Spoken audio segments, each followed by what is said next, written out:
Es tu radio. La poesía se toma en la radio. Aquí comienza Entre Voces y Letras. Buenas tardes a todos nuestros oyentes quienes se unen en este momento a nuestro programa Entre Voces y Letras. Buenas tardes, Willy. Buenas tardes, Raúl. Bienvenido a nuestro invitado especial. Muy buenas tardes, Lili. Buenas tardes, Raúl. Buenas tardes, Víctor, que es nuestro invitado especial. Estaremos compartiendo con él este programa muy interesante. Hoy hablaremos de un tema muy interesante en la literatura, que es recordar esa parte histórica, esos eventos que nos han marcado. Y como dice Simón Bolívar, pues que el que no recuerda la historia tiene el problema de volverlo a repetir, ¿no? Y también decía Jorge Luis Borges, de los diversos instrumentos del hombre, el más asombroso es sin duda el hilo, los demás son extensiones de su cuerpo. El microscopio, el telescopio son extensiones de la vista, el teléfono es extensión de la voz, luego tenemos el arado y la espada, extensiones de su brazo, pero el libro es otra cosa, el libro es una extensión de la memoria y de la imaginación.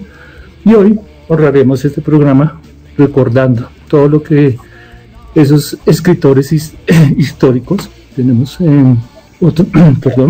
tenemos entre otros a William Shakespeare, a Oscar Wilde, también ha recopilado historia dentro de sus escritos, y pues el concepto de novela escrita ha sido una matriz, ¿no?, crítica dentro de la literatura.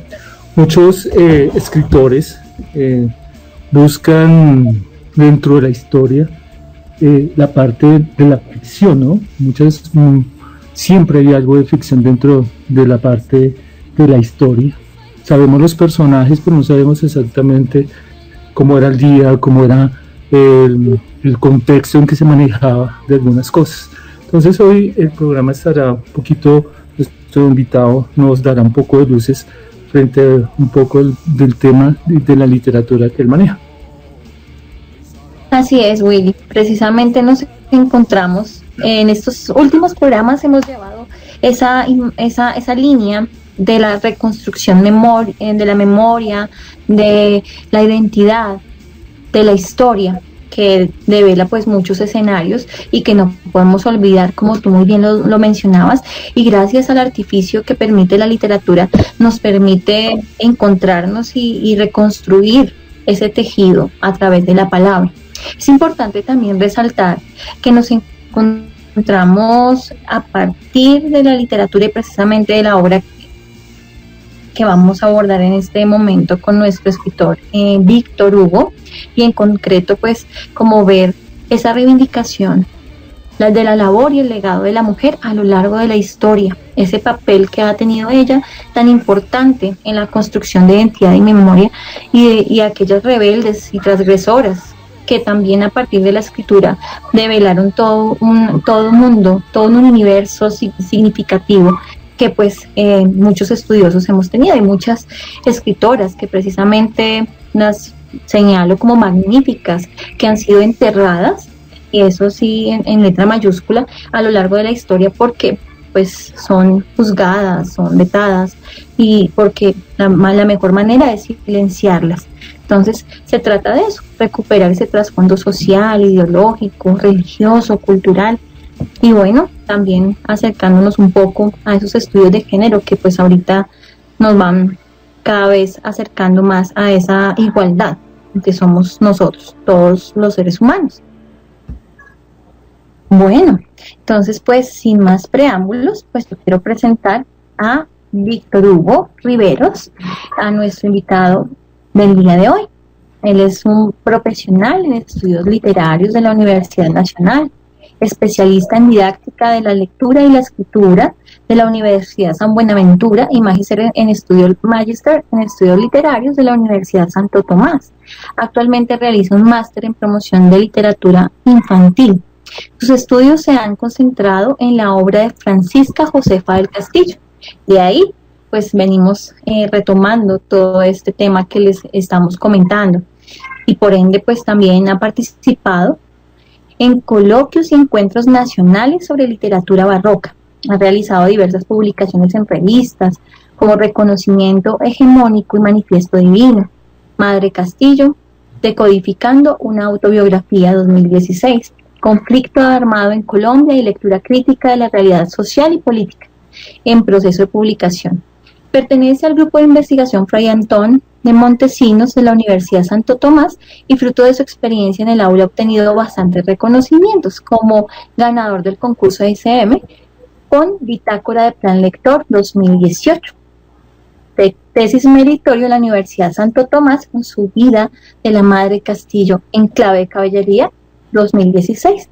Mención de honor por el proceso, permítanme que se mención de honor de la Fundación Compartir como reconocimiento por mejor experiencia ejemplar 2014. Y bueno, en este momento está en proceso de publicación de su primera obra literaria, Las aventuras de Francisca en Tunja, un proyecto de varios libros en los cuales a través de su voz, a través de un personaje real de Tunja y sus aventuras, se busca hacer esa reconstrucción precisamente que hemos venido hablando desde la memoria, de la entidad femenina, de lo que ha sido y lo que es. Entonces, también los invito a que observen y vean, escuchen el canal de literatura que él maneja en YouTube, llamado El Maestro y Margarita. Así que vamos tomando apunticos y me interesa pues siempre hacer un reconocimiento a nuestros invitados por ese fruto del trabajo, de la entrega y del amor por la literatura y pues de todo lo que viene de nuestro país. Bienvenido, Víctor Hugo. Gracias. Como señalas, sí está en proceso de publicación mi primera obra literaria, porque pues ya he abordado de forma crítica análisis literario sobre Francisca Josefa. En este momento pues quise plantear a partir de la vida de ella la construcción de una obra literaria versificada, porque creo que es necesario mirar de una nueva forma los discursos que han sido marginados por la hegemonía, ya sea religiosa, patriarcal, social, étnica, y verlos a la luz de una nueva mirada. En esa necesidad, pues siempre me ha interesado, ha sido casi una fijación, la vida de Francisca Josefa, la primera escritora neogranadina que escribe su texto místico y que creo no se le ha dado la importancia necesaria o trascendencia que tiene, porque pues uno la escucha mucho en el ámbito universitario, en estudios de género, en literatura crítica, en literatura colonial, pero en el colegio, en la primaria, es un personaje que pues pasa desapercibido, porque sencillamente llegamos con el bloqueo mental, la mayoría de profesores pensando que es un texto aburrido porque está ambientado en la colonia, que es un texto complejo, que no aporta y además que está limitada por un discurso religioso, pero más allá de eso hay un trasfondo excelente para atravesar desde múltiples facetas y que permite múltiples análisis. Entonces agradezco que me hayan facilitado este espacio para dar divulgación no solo a mi obra, sino a conocer un poco sobre Francisca Josefa. No, muchas gracias a ti. Y bueno, yo escogí por acá un poema de afectos espirituales de una de sus obras, precisamente de Francisca Josefa, el afecto número 2. Mi amado para mí es, y todo deseable. ¿Quién es tu amado, oh alma? ¿Quién es este amado? Dios y hombre, cordero candidísimo, teñido en su sangre, abrazado en el fuego de amor. Y todo se da, alma mía, oh, qué locura es desear otra cosa que fuera de él. Solo hay males y muerte, y todo te das, Señor mío, centro de mi corazón.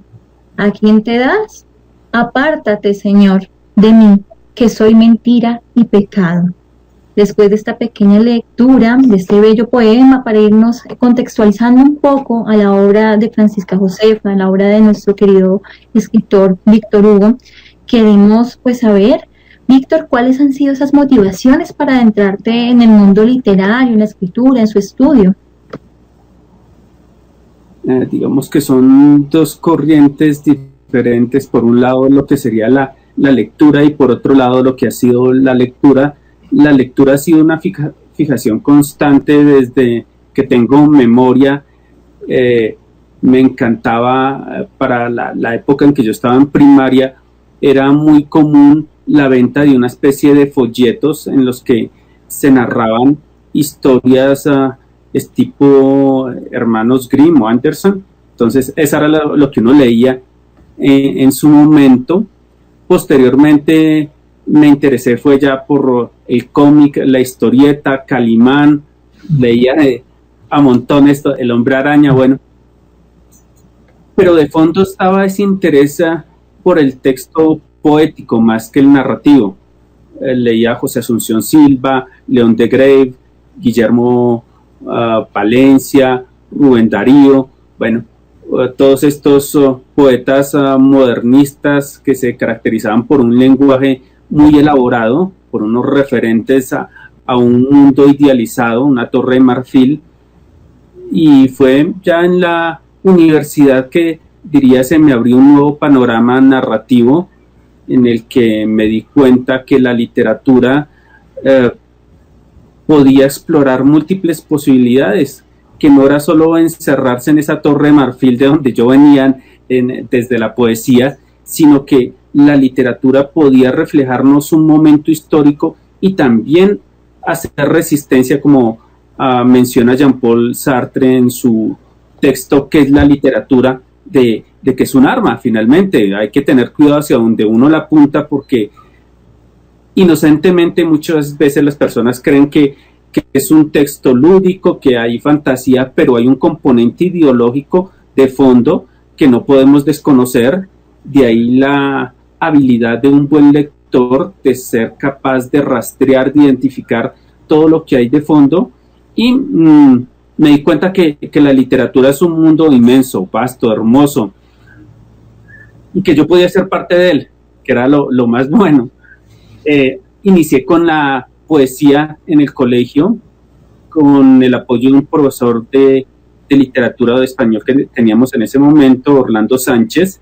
Él fue el que me motivó a escribir poesía, como digo, y ya en la universidad me di cuenta que también había otras posibilidades, como señalaban la literatura en el texto narrativo, y comencé a escribir historias aisladas, aún no concluidas. Digamos que este es el primer ejercicio de disciplina, porque definitivamente el escribir requiere una disciplina de constancia, de estar ahí, de escribir aunque uno sienta que no le viene nada a la mente. Entonces este fue el primer ejercicio que hice de tomar aire, sacar tiempo y comenzar a escribir sobre lo que quería, que era la vida de Francisca Josefa, una personaje histórico, como señalas, que permite reflejar muchas cosas, analizar muchísimo sobre el contexto, sobre la ideología, y como el texto está dirigido hacia los niños, pues decidí recrearla en su niñez y en un trayecto largo de tiempo hasta que ingresa al convento, y como desde pequeña hace unas primeras aproximaciones a la literatura, y teniendo en cuenta que era una mujer en el siglo XVII, o sea, eso es algo muy revolucionario, una mujer leyendo literatura y contando con el apoyo de su núcleo familiar, que creo que eso fue lo que le permitió avanzar un poquito más, y que también su familia tenía vínculos con los jesuitas, entonces ese era el apoyo ideológico del momento. Entonces eso le permitió jugar con lo permitido y con lo no permitido, camuflar un discurso muy debajo de su poética y también de su texto autobiográfico, porque finalmente lo que leíste hace parte de un discurso místico, que era lo que se le permitía a las monjas para estar dentro de la ortodoxia, ahí en el límite, mejor dicho, y jugar con ese toque de la sensualidad, algo que no podía la mujer, pero era permitido en la relación con la divinidad. Entonces, en esa relación con la divinidad yo puedo evocar lo sensual, el cuerpo, pero en otro contexto era, mejor dicho, no se podía, eso no era concebido. Entonces, ella juega con los límites. Yo diría que es nuestra Sor Juana Inés, porque muy revolucionaria, supo hacer muchas cosas, decidió que su proyecto de vida, si tenía que estar vinculado con las letras, no podía estar relacionado con el hogar, que el único espacio en el que podía escribir, leer y enseñar era dentro de un convento, y por lo mismo se decidió por esta profesión y ascendió pues al máximo nivel que se podía en el convento de abadesa. Entonces es contar un poquito de esa historia que me apasiona, porque si yo pudiera sigo el discurso, entonces me dice, no, toca un poquito. Entonces por eso mismo se pensó en una especie de colección de historias. Dije, sigo retomando la historia de ella, pero enfocado a ciertos elementos. Digamos, en este fue el contexto histórico en el que se está trabajando, es un poco el contexto, digamos, vivencial, pero enfocado hacia las matemáticas, porque como está pensado para primaria, entonces era cosas a las que se enfrentaba Francisca Josefa y cómo mediante su ingenio matemático pues la soluciona. Eso es el segundo tomo, les adelanto ahí la información. Sí, muchísimas gracias, Víctor. Pues, muy interesante, pues estamos leyendo bastante de esa autora, sus poemas, la forma en que se desenvolvía en esa época, que era difícil para algunas escritoras, hemos dicho, pues para mí que he leído un poco de su literatura, esa metáfora que utiliza dentro de los poemas, como tú bien decías, para volverlo como un poco, digamos, una atmósfera tenue, que no se vea la parte tan religiosa, pero sí un poco, entre comillas, hago énfasis en las comillas eróticas, en la forma en que utiliza su lenguaje, ¿no? Y no, muchísimas gracias. Estaremos más adelante con algunas preguntas frente a tu obra, y pues en este momento nos iremos a un corte musical, y muchísimas gracias por compartir todas esas historias que nos traes.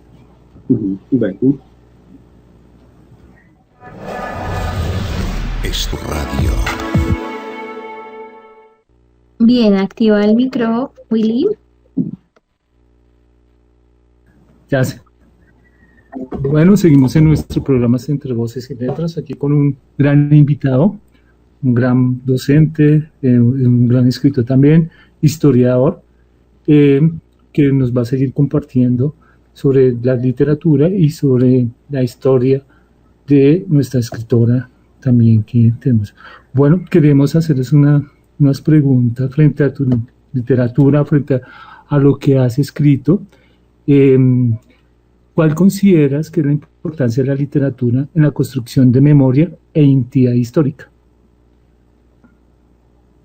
Yo creo que, como señalaba, la literatura no está en un lugar neutro, por más que digan algunos que no, que la literatura es lúdica, que es pasatiempo, que diversión, siempre hay un componente ideológico, y de ahí creo que es necesario un compromiso social sin ser tan extremo de esta misma, para reflejar y dar voz a aquellas personas que han sido silenciadas, aquellos discursos que han sido limitados, para lograr una polifonía. Y en esa polifonía creo que, dado el momento por el que estamos atravesando nosotros, particularmente acá en Colombia, se hace necesario una reconstrucción de la memoria, de darnos cuenta a dónde hemos llegado, para que, como señalabas adecuadamente, no cometamos los mismos errores, como dice Simón Bolívar, que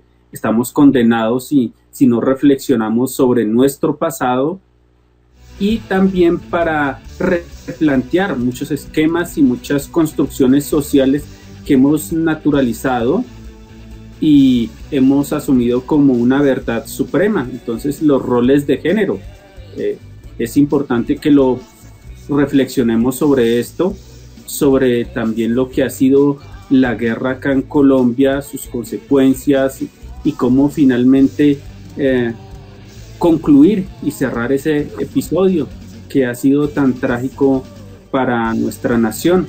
Entonces, en esa medida, lo que decía, la literatura tiene un compromiso y no es comenzar a decir la literatura, entonces nos vamos a armar acá y vamos a hacer esto, no, sino que hay un componente, como decía, ideológico. Un texto tan sencillo y en apariencia tan alejado de la realidad como Harry Potter, si uno lo analiza detenidamente, encuentra mucho que decir. De ahí que pues la crítica que hizo en su momento Stephen King cuando fue lo de Crepúsculo y Harry Potter, y decía, bueno, es que hay una diferencia, esta señora escribe bien hablando de Crepúsculo, pero ¿qué hay de fondo?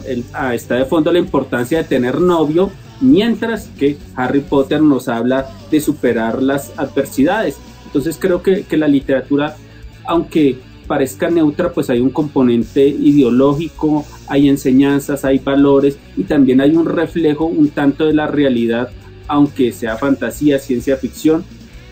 Y eso me refiero, que hay un compromiso de la literatura, no es que abordemos directamente de frente y que entonces la literatura solo tiene que hablar de lo que está sucediendo, no, sino tiene que tomar conciencia de su compromiso a la vez que divierte y abre el panorama a las personas. Así es, y nos permite conocer nuestras raíces, conocer todas esas formas que han permitido llegar a lo que somos. De alguna forma, esa identidad tan importante que a veces no encontramos. Y de hecho, pues, en tu obra, en las aventuras de Francisca de Tunja, esta obra tan bonita que nos vas a contar, cuéntanos un poco de ella, precisamente cómo fue ese proceso de investigación frente a la construcción de tu obra. Cuéntanos un poco de qué se trata y de pronto si nos puedes leer algún fragmento. Bueno, como comentaba anteriormente, es una fijación que viene desde el pregrado. Entonces es un tema que conozco ya desde hace tiempo, que he investigado, que he ido a Tunja a mirar el convento de Santa Clara, donde estuvo ella. He investigado en sus manuscritos, los he revisado, publicado artículos. Entonces digamos que había un insumo crítico de fondo, pero quería aportar algo diferente y plantear un texto desde la literatura, desde la historia. El texto, mi obra se llama Las aventuras de Francisca en Josefa e inicia desde el periodo en que llegan los españoles acá a la conquista hasta que finalmente pues ella está en el convento. Se abarca un periodo grande de tiempo, unos siglos, en los que busco señalar cómo era la cultura nativa acá, mostrar sus costumbres y también desmitificar un poquito esa visión que algunos tienen, que el nativo entonces es el que estaba en taparrabo y que llegó acá a la cultura y que vinieron a ilustrarlos. No, sencillamente españoles y nativos tenían unas costumbres diferentes. Yo votaría porque los que estaban acá estaban más avanzados en cuanto a cultura práctica y cosmovisión y su relación con la naturaleza, que finalmente los españoles ganaron no por su poder, sino por su falta de higiene. Yo diría que trajeron un montón de enfermedades y acabaron con los nativos. Entonces eso fue un factor determinante. Entonces quiero hacer una reconstrucción, arranco con lo que fue la conquista para que el lector se pueda ubicar cronotópicamente en Tunja, ver cómo fue todo ese proceso de dominación, de qué culturas quedaron, de qué era esa tradición literaria que también estaba en el momento en que Francisca Josefa nació. Entonces los referentes de Juan de Castellanos, de la historia de la Hinojosa, ahí las menciono un poquito, como motivación también a que indaguen los niños, a que vean un poquito de esa literatura que se ha perdido, y después sí paso a ella como niña, su vida, su interés por la literatura, ficción un poco porque pues de esa parte no se conoce de ella, tenemos lo que nos menciona por su vida, su texto autobiográfico, que fue una tarea que le puso su confesor porque las mujeres pues no podían escribir por iniciativa propia. Entonces, en la medida en la que le imponen esta tarea, ella juega, como les decía, con lo permitido y comienza, me han puesto esta tarea, yo no soy digna, pero finalmente uno se da cuenta que ella sí se siente digna y que quería escribir, sino buscaba el espacio de lo permitido. La construcción también en este texto tengo que agradecer a mi esposa, que también es literata, formada también en la Nacional, en la Santo Tomás. Entonces podemos hacer ejercicio de retroalimentación y ella ha contribuido, digamos, en la parte de pulir, de analizar ciertas cositas, de, mire, esto de pronto sería bueno. Y no, hay mucha ficción. Pues les voy a leer unos fragmenticos y los comento. Entonces acá lo que sería el inicio de la obra, me interesa, como señalaba, construir la historia a partir de la forma poética, porque a los chiquitines les encanta el juego de la palabra, de la rima, de poder repetir, de memorizar. Lo digo desde mi experiencia de docente, que yo he visto, y esos son fascinados y quieren, mire profesor, yo ya me aprendí esto, y quieren repetirlo. Entonces, aprovechar la parte de la lírica como un ejercicio de memorización y también de recuperar esa parte de oralidad que se ha perdido y que creo que también hay que recobrar. Entonces, está dividido en 4 partes, cada una corresponde a un segmento histórico. La primera es el inicio de la conquista, como señalaba. Entonces dice, toda esta historia de suspenso, dolor e intrigas comienza en Tunja, hace mucho tiempo, en el reino de Granada. ¡Qué contratiempo! Tunja, ciudad colonial, tal vez la más social, de iglesias y monasterios, fundada el 6 de agosto por Gonzalo Suárez Rendón, caballero muy formal. Entonces, como se dan cuenta, voy mezclando aspectos históricos, personajes, fechas, todo muy puntual, pero también hay fragmentos en los que juego con lo cómico, con lo irónico, haciendo referencia, digamos, a cómo era la vida en el convento. Más adelante, a ver, bueno, por acá hay otro fragmento en el que trato de plasmar cómo eran las culturas que convivían en ese momento.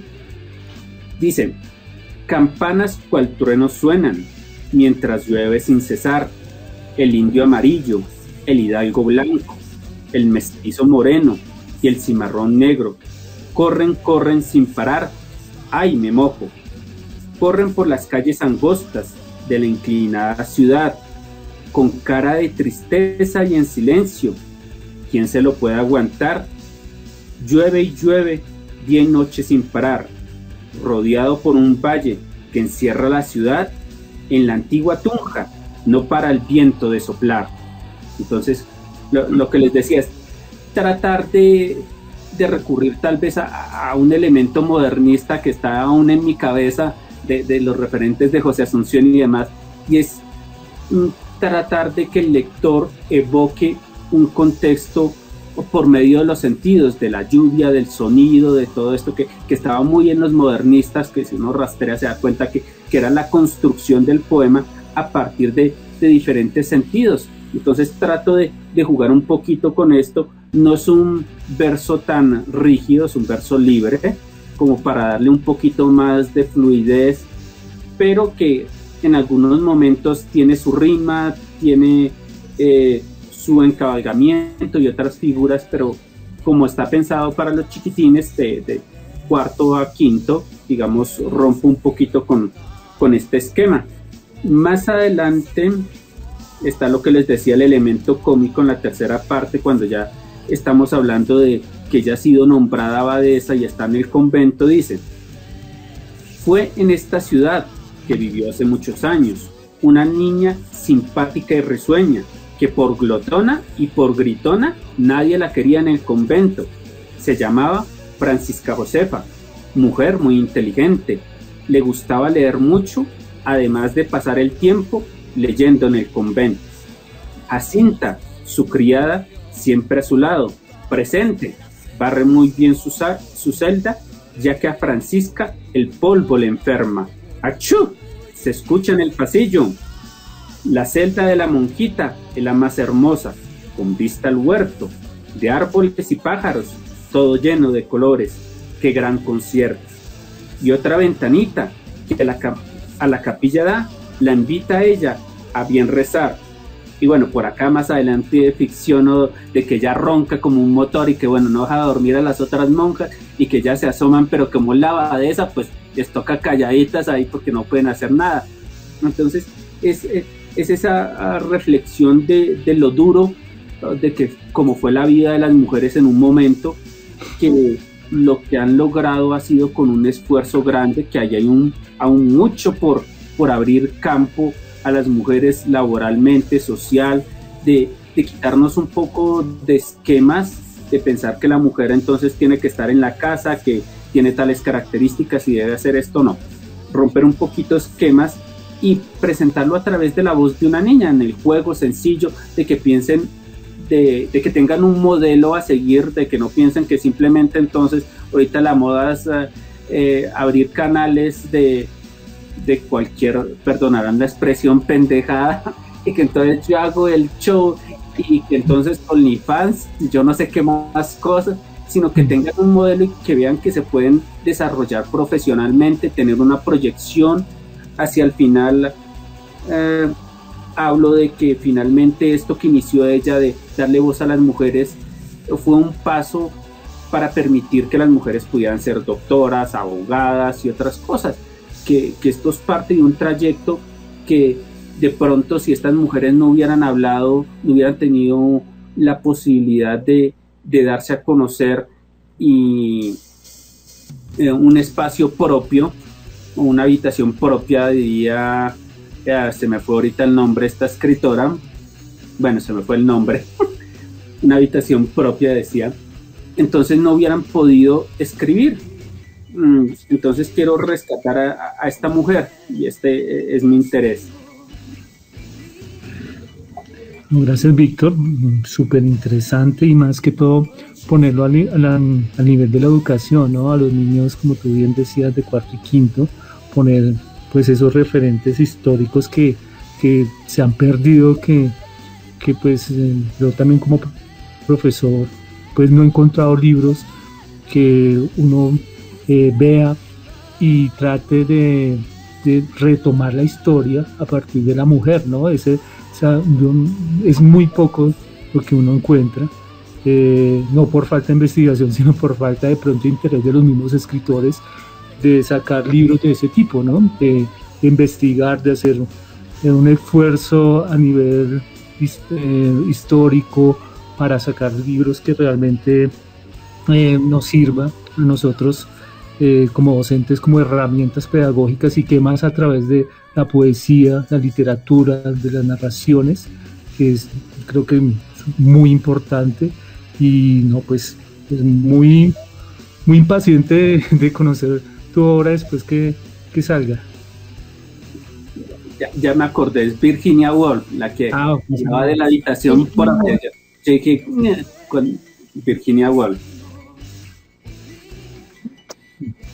No, felicitarte por ese hermoso trabajo que nos compartes y por permitir que en la voz que maneja tu obra es precisamente la voz de una mujer con esta caracterización mística, y que pues yo creo que no solo para los niños, yo creo que todos nos podemos enamorar de tu personaje. Yo creo que todos tenemos ese niño interior y hay que seguirlo cultivando y así poder maravillarnos, asombrarnos y disfrutar de las ilustraciones, disfrutar de la narrativa, de la poesía, de todo lo que enmarca tu obra como tal.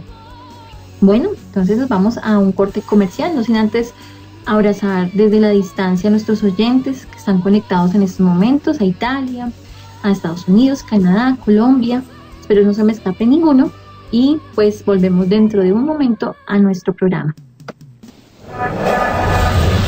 Es tu radio. Bueno, volvemos acá entre voces y letras, acá con nuestro escritor Víctor. Víctor, pues muy fascinado con toda la investigación que has hecho de nuestra gran escritora. ¿Cuál es esa perspectiva de la construcción social de género en tu obra? Bueno, tenemos que, lo que mencionaba, el personaje está ubicado en un contexto social muy particular.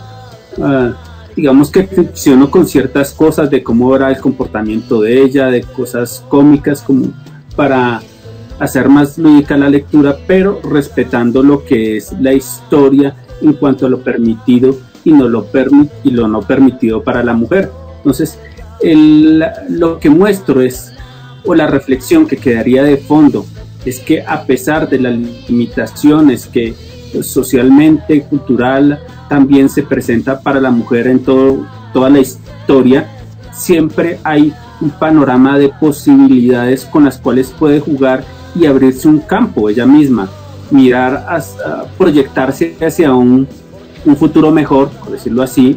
En este caso, Francisca Josefa, que supo apoyarse en su ámbito hogareño, en su estatus social de la aristocracia, porque ya sea parte de la aristocracia, que le permitía tener acceso a los libros, a las bibliotecas, el contacto con los jesuitas. Entonces ella jugó con eso, sus lecturas desde pequeña en las bibliotecas, después, como señalaba, en el convento, seguir leyendo, seguir escribiendo, tener autoridad, algo que no le era permitido tener un cargo de poder, pues lo podía en el convento.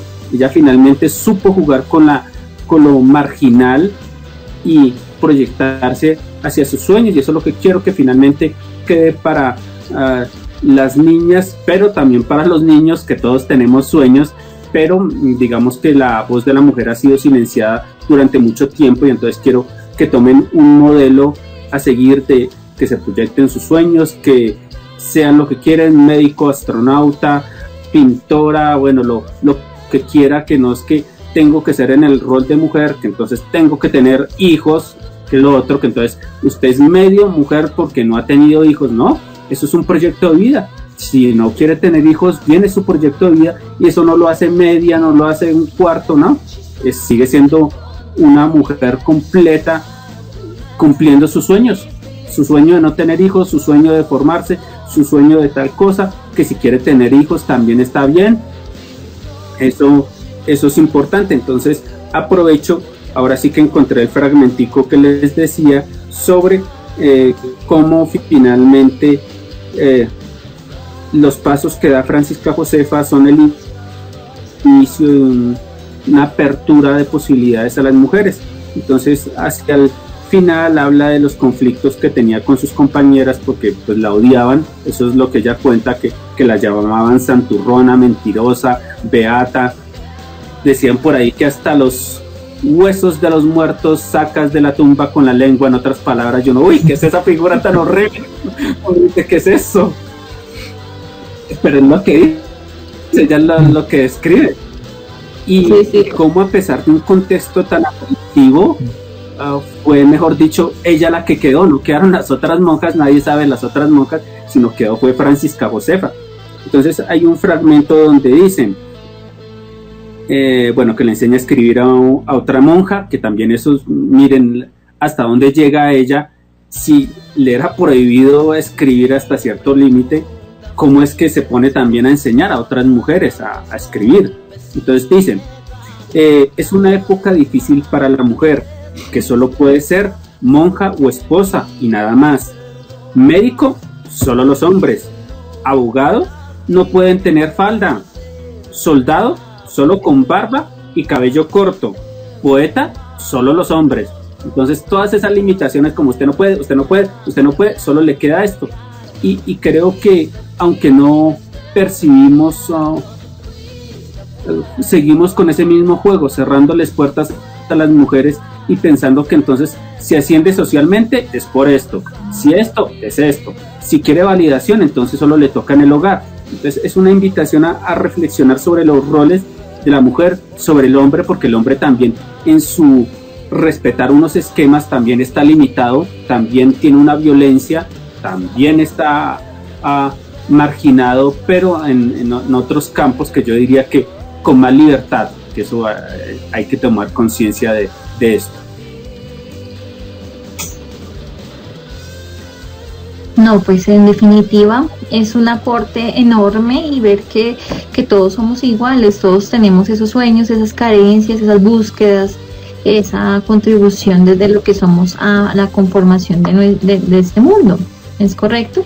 Bueno, querido Víctor, ha sido un placer contar contigo en nuestro programa. Esperamos que tu obra sea todo un éxito y sí, te doy la palabra. El tiempo pasa, como les decía uno, yo hablo de Francisca Josefa y se me sale el discurso y como que no, bueno, toca frenar y ser que nosotros estamos súper interesados ahí escuchándote. Ahí también que mencionar en el texto que se va a publicar, yo creo que para mediados de marzo, también el valor de las ilustraciones, porque como es un texto ilustrado, ahí hay un valor agregado de reconstrucción puntual del contexto a partir de las ilustraciones, del juego de lo que se puede evocar a través de las imágenes y que es tan llamativo a los chiquitines, que creo que eso comunica mucho. Y también hay que reforzar el manejo del lenguaje audiovisual, de la parte visual del audio, y más ahorita con la multimedia, con todo lo que hay, con la publicidad que maneja pancartas. Entonces hay que enseñarles a manejar el discurso visual, y las imágenes son hermosas, están a cargo de Danilo Molina, un ilustrador excelente que ha sabido plasmar la idea que he concebido a través de las letras. Y también pues no despedirme aún sin agradecer a la editorial que hizo posible este sueño, Editorial Atenea, que digamos sin el apoyo de las editoriales creo que muchos autores pasarían desapercibidos, ignorados, invisibles. Entonces las editoriales, este apogeo de editoriales ha permitido visibilizar también a muchos autores, y acá nuevamente enfatizo el agradecimiento a Editorial Atenea, que ha permitido hacer realidad mi sueño. Bueno, Víctor, pues muchísimas gracias por compartir este espacio, por hablarnos de todas las historias, de toda esta historia que nos has contado y que nos has nutrido. Uno sale ya con la mente más abierta para seguir investigando, seguir consultando. Y no, pues las puertas de esta casa quedan abiertas para ti cuando quieras venir ya a presentar, de nuevo a hacer una presentación grande de tu libro. Y nada, pues aquí estamos con los brazos abiertos. Muchas gracias por este espacio, ustedes, por haberme invitado, por este diálogo tan ameno, porque ha sido un diálogo muy interesante, a partir de nuestras expectativas y pues de lo que yo conozco. Muchas gracias a ustedes, y sí, espero en algún momento poder volver a participar en algún espacio con ustedes. Bueno, claro que sí. Te enviamos un abrazo desde la distancia y claro que sí, esta es tu casa, como lo decía Willy. Y bueno, gracias. Muchas gracias a todos nuestros oyentes también por acompañarnos y seguir en nuestros escritores. Escuchamos dentro de 8 días. Bueno, chao a todos. Y nos escuchamos en 8 días entre voces y letras.